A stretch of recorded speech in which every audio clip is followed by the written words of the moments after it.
నమః. శ్రీ లలితా సహస్రనామంలోని 763వ నామము త్రిగుణాత్మిక. ఈ నామానికి అర్థం ఏంటి అంటే 3 గుణములు తన సమైక్య స్వరూపమైనది అని అర్థము. అంటే ఏంటి? జగన్మాత సత్వ రజో తమో గుణములు అనబడే ఈ మూడు గుణముల సమైక్య స్వరూపం. ఈ త్రిగుణములు తన ఆత్మస్వరూపంగా కలిగిన తల్లి. ఈ 3 గుణములు స్వభావంతోనే ఈ సమస్త జీవులను సృష్టించి వాటికి అతీతంగా అమ్మవారు ఉంటుంది.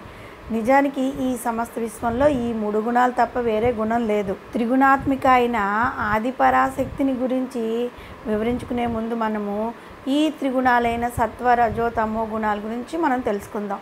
త్రిగుణములైన తమో గుణం, రాజస లేదంటే రజోగుణం, సత్వగుణం, ఈ 3 హిందూ ధర్మశాస్త్రాల్లో చెప్పబడిన ప్రధాన గుణములు అన్నమాట.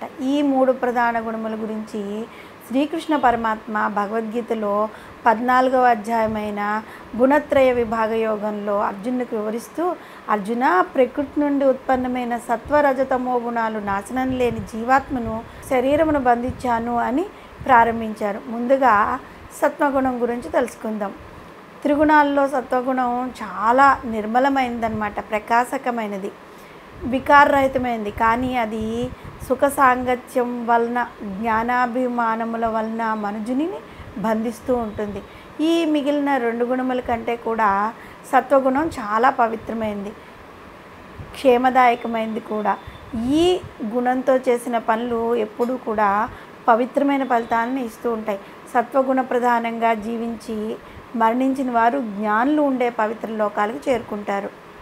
ఇంకా రెండవదైన రజోగుణం గురించి శ్రీకృష్ణ పరమాత్మ వివరిస్తూ, రజోగుణము అన్నది రాగాత్మకము, అది కామము, ఆసక్తుల నుండి ఉత్పన్నమవుతూ ఉంటుంది.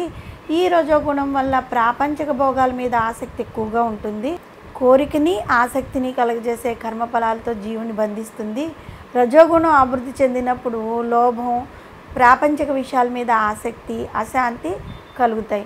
కోరికలు తీర్చుకోవడం కోసం కర్మలు చేస్తూ ఉంటారు. ఆశ అన్నది ప్రధాన లక్షణంగా కలిగిన రజోగుణం అధికమైనప్పుడు వారు గనక మరణిస్తే కర్మయందు ఆసక్తి గలవానిగా జన్మిస్తూ ఉంటాడనమాట. ఇక మూడవది, ఆఖరిది అయిన తమోగుణం. ఈ తమోగుణం సకల దేహాభిమానములను మోహింపచేస్తూ ఉంటుంది. ఇది అజ్ఞానం వల్ల మానవునికి పుడుతుంది.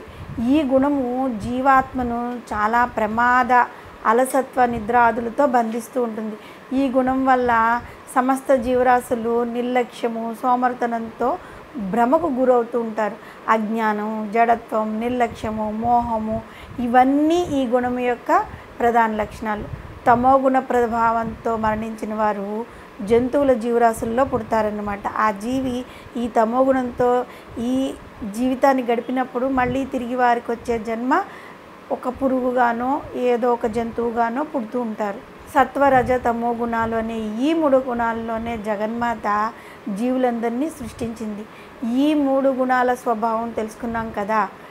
వాటిలో ఇప్పుడు మనం ఏ గుణానికి ఆధీనమై ఉన్నామో మనమే తెలుసుకుని ఆ త్రిగుణాలకు అతీతమైన స్థితి జగన్మాత యొక్క మోక్షస్థితిగా భావించి ఆ స్థితిని పొందడానికి మనం ప్రయత్నం చేయాలి. అది అంత తేలికైన విషయం ఏమీ కాదు కదా. సాధారణంగా ఈ 3 గుణాల ఛాయలు మనిషిలో ఏదో ఒక సమయంలో తలెత్తుతూనే ఉంటాయి.